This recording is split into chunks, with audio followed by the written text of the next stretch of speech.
Alright, ladies and gentlemen, I have not done an update video, a tip video in the longest time, and honestly, my channel analytics have gone down quite a bit since then, so I'm wondering if a lot of people didn't enjoy those, and today, because Niantic waited until literally the day before, and in some countries, hours before the event started, to give us information on it, I figured, you know what, I'm home today, let's talk about the Pokemon GO 5th anniversary event, and there's a lot of stuff in here. There's a lot of good stuff. There's some stuff, but I really like this event, and I just wish they would have given us more time to prepare for it, because there's a lot of stuff some of you guys may not know in here, and I know not everybody likes to read the updates, so that's why I'm going to go ahead and break down every part of this and tell you guys what I think the best tips and tricks to maximize out on this event are going to be. Now, let's just hop right into the announcement. Happy 5th anniversary, Pokemon GO. What an incredible 5 years they've been. Remember back in 2016 when Pokemon GO was just about exploring the world and catching Pokemon, which, honest to God, I miss. That's really why I got into Pokemon GO. While this is still the core of the Pokemon game, the world of Pokemon GO is now so much more than that. Here are some of our favorite features from each year. Now, some of these I really wish they would get to working on, like they mentioned GBL in there, which the only people that play it are the ones that are on blood pressure medication and can keep their blood pressure down while playing Go Battle League.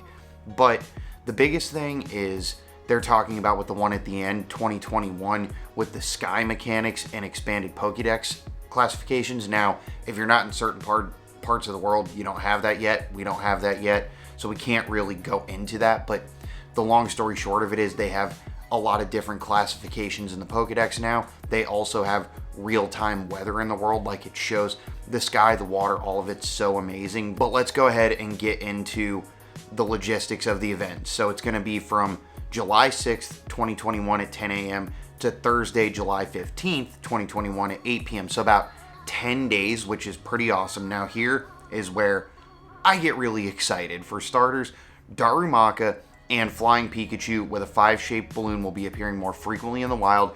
If you're lucky, you might encounter Shiny Darumaka. Now, Shiny Darumaka is almost pink, if you will, but Shiny Darmanitan, oh man, it's such a beautiful, it's like a black cherry shiny. I love it, and I already have Shiny Flying Pikachu, so I'm assuming, I could be wrong, I'm assuming that Pikachu will most likely be shiny. I hope it is.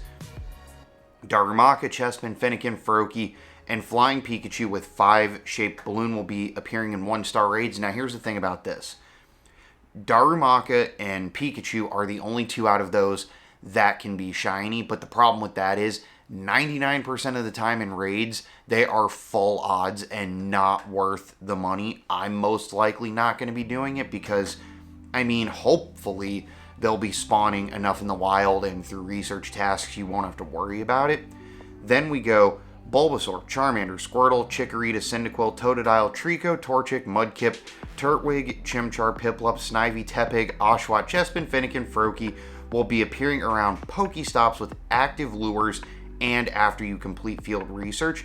You can also encounter some of these first partner Pokemon in the wild, including Bulbasaur, Charmander, Squirtle, Trico, Torchic, Mudkip, Snivy, Tepig, and Oshawott. So my issue with this is they're essentially making that a pay-to-play feature, and it's not worth it. We all know that all of those Pokemon have either been a community day or will be a community day. So I wouldn't recommend wasting your money on lures and worrying about getting those specific Pokemon off the lures, because it says after you complete field research. So I'm assuming it will be like either research tasks or they will give you the limited research, and once you're done with that they'll spawn more often. But like, my biggest tip for this, do not spend your money trying to get hundos and other things like that, because these are all super repetitive Pokemon, whether they have already been super repetitive or will be super repetitive. Don't waste your money on that. Don't waste your money on the lures, because not really worth it with this event. I'd spend more time focusing on Shiny Darumaka, the Shiny Pikachu if it's available, and one more Shiny we'll talk about in just a second. Complete the collection challenge for this event for a reward encounter with a flying Pikachu, with the 5-shaped balloon, as well as rare candy and massive amount of Pokeballs. Now, I don't know what they mean by massive amount of Pokeballs, but we've seen them give 200 plus before in certain researches, so hopefully they'll be doing that again since Go Fest will be coming up very soon, and we are going to need a lot of items. Now this one. Remember the in-game fireworks from Pokemon Go Fest last year? They're returning this year to the map in celebration of our 5 years. Now, they did that with a couple of events, and it didn't work, like with the falling confetti and stuff, so hopefully they have that fixed this time. While you're looking out for fireworks during the 5th anniversary celebration, check out the new in-game Sky 2. That's right, the previously announced real-time Sky mechanic in addition to the Pokédex classifications will be available to everyone in the coming days. You can also learn more about the Pokédex classifications in this Help Center article here. I haven't done a video on that. If you guys want me to do a video on that, I will. It's essentially just, you can take like the tags you'll have. They have different style tags for the Pokédex for all sorts of stuff now. It's really cool, but here's the next one that I really love. If you're lucky, you might encounter a shiny Meltan when you activate the mystery box during the 5th anniversary celebration. Now, you can currently activate it every 3 days. So if you do it on the 1st, 3rd, and 9th day, you can do 3 boxes during this event. And don't worry, if you don't have a Switch and you don't know yet, you can get the Meltan box through Pokemon Home and Pokemon Go. You link the two together, you send a Pokemon to Pokemon Home, go into Pokemon Home, receive the Pokemon, it gives you the Meltan box, just that easy. You don't need to bother with a Switch or anything. I actually have to go fix my Pokemon Home account. I don't really know what happened. I'll figure that out when I'm done with this video, because I was going to show you guys, but my Pokemon Home isn't working, but it's really just that simple, and I highly recommend it because Melmetal is good in Great League, Ultra League, and Master League. It's good in raids. It's always good to have a good Melmetal, but maximize your shiny potential. You can do 3 boxes, so do as many of them as you can. It literally takes an hour. Like, I mean, I don't care if I have to do it before I go to bed when I first wake up in the morning. I guarantee you I'm going to be doing as many Meltan boxes as possible.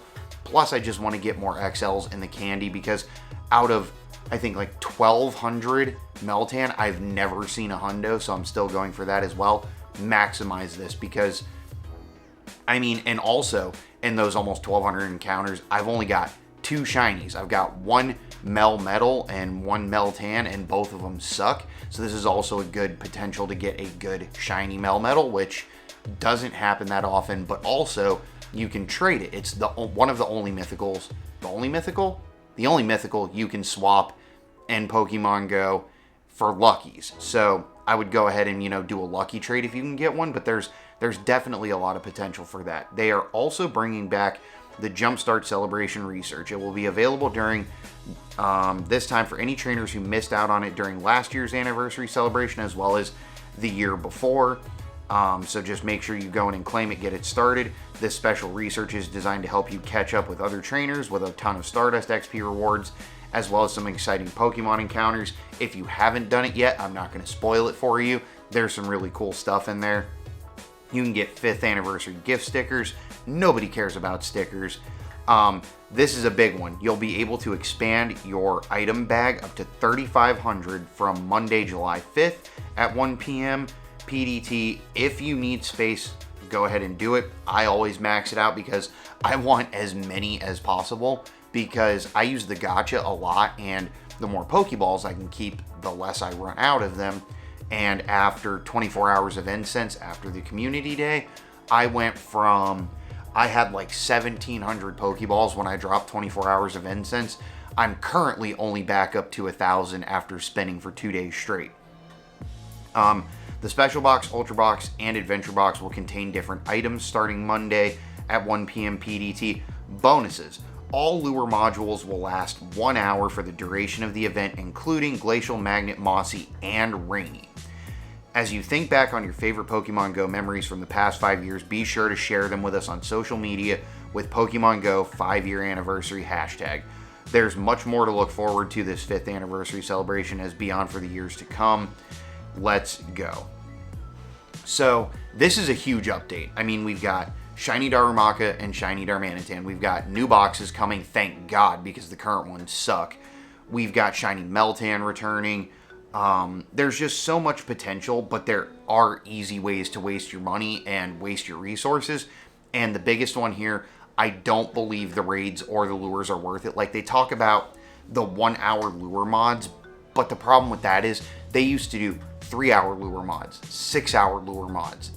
1 hour it's literally a double lure. Like, in my opinion, that's 100% not worth it, especially for the rewards being either repeat Community Day shiny Pokemon or not shiny Pokemon in general that are going to be re-released as shiny, as well as Com Day or in other events. Sometimes both, you know, like Snivy in one event and then release it as a shiny for a Com Day. Like, they get very repetitive with certain things. And like, we can go back up here and go over this list. It's a long list, but literally Bulbasaur, Charmander, Squirtle, Chikorita, Cyndaquil, Totodile, Trico, Torchic, Mudkip, Turtwig, Chimchar, Piplup, Snivy, Tepig, Oshawott, Chespin, Fennekin, Froakie.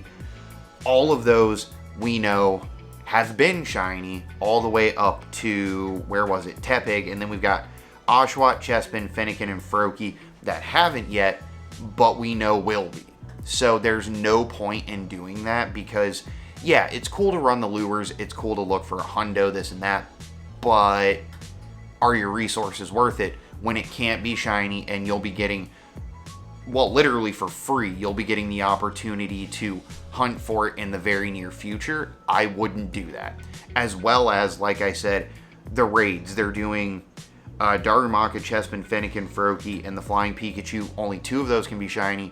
It would waste your money to try to do those raids. Yeah, it would be cool to get, you know, a hundo of the special Pikachu, but what is it good for? We know it's not going to be able to evolve. They don't let costume Pokemon evolve anymore. And yes, Darumaka and Darmanitan are very, very good fire types, but they're going to be in the wild. So, I mean, I don't know. Actually, I take that back. More frequently in the wild, yeah. I was going to say, did that actually say the wild or not? No, it does. So, yes, they're most likely going to tweak the spawns a little bit so it's more desirable to just go ahead and do it in the raids, but I don't think that's a good idea because it's a waste of money, and the shiny odds, they don't release them to us, and by the time we get the actual shiny odds from, let's say, Sylph Road or Leak Duck or Couple of Gaming, whomever can do the research for it and take the time to do it, it's usually 1 in 450. The new full odd that they found, I believe, was 1 in 520. It's really not worth your time or resources. I would focus up on stacking up on items and using this event to help you prepare for GoFest, because it's going to give you balls, it's going to give you items, and there's just not a lot that's worth wasting your resources on. Check for the Darumaka, check for the Pikachus. All of the starters, unless you like really, really want to pile in the XL candies, go for it. But that's another thing. You get more XL candies when you just hunt it during a community day or whatever event that they just throw it out in the masses. So that's really gonna be it for this little update, because I wanted to get it out as soon as possible because they gave us no time to prepare for it. And that's another thing Niantic really has to work on, because we don't have information for the GoFest. Like, I signed up for it for the one in Seattle, and after you sign up, if you did, you already know this, you get an email that says, stay tuned for further location information. You already only gave us 2 weeks advance notice that you were going to be doing in-person events, and now you're not even telling us where they're going to be held and the cities you're holding them in. Like, MJ and I are booking a hotel just so we can stay right in the area, but we don't know where to book the hotel, and every day that passes, they get more and more expensive. Like, the whole communication with the community really has to be stepped up, and this time, I was very, very surprised, because not Zoe, not Nick, Brandon, Couple of Gaming, nobody had this information up until a half hour ago. How are we supposed to prepare?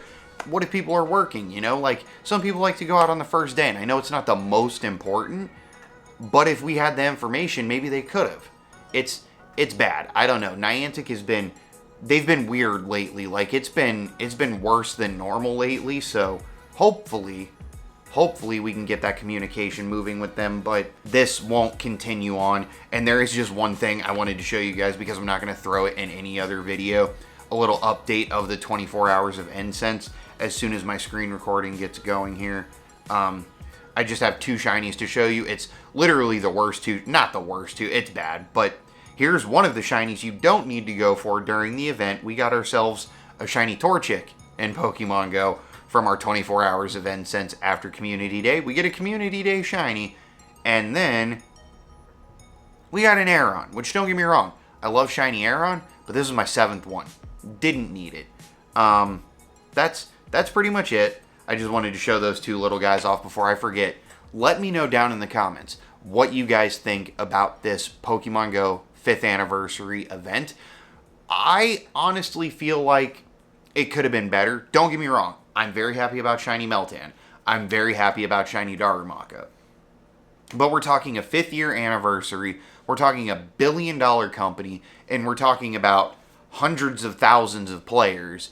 And we get shiny Darumaka and the Flying Pikachu for the celebration, and then a bunch of Pokemon that don't matter at all, that have been recycled so many times. And that's the thing, like, they were talking about how big they wanted to go for GoFest, and they blew it out of the water. I think GoFest so far is looking absolutely astounding, but then they hyped up this 5th anniversary, waited until the day before, or again, for some people, hours before the event, to release the information on it, and it's kind of blah.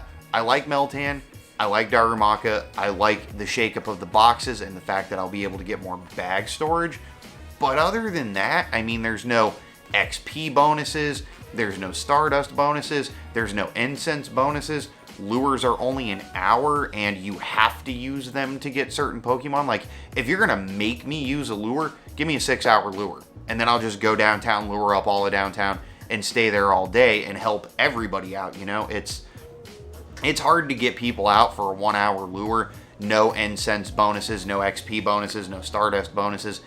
I don't know. There's positives and negatives to it, but I kind of figured for a 5th year anniversary, 25th year anniversary of Pokemon, they would have just blown both events out of the water, but I'm not feeling 100%.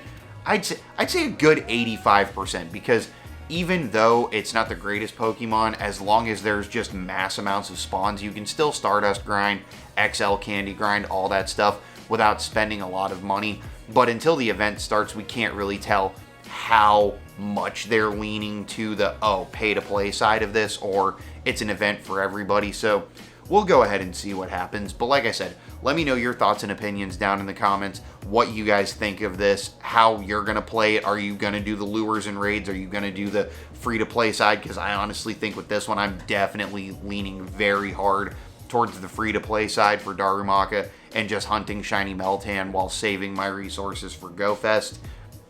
And I just think those are the best tips I can give you guys to maximize this event and not waste all of your money. So let me know how you're going to play it, what you're looking forward to in this event, and hopefully this gets to you guys in enough time to prep a little bit. If you did enjoy this little update, please make sure to smash that like button for me. Hit the subscribe button and throw on the notification bell before you head out. Hop over, give the Twitch a follow for me, because we're going to be hanging out on there. I got a sponsored stream coming up because it's going to help me with GoFest. It's going to help with Twitch. And if you don't feel like doing that, but you do feel like supporting the channel, go ahead and check out the links to the merch and Patreon down in the description, and I will catch you guys in the next one.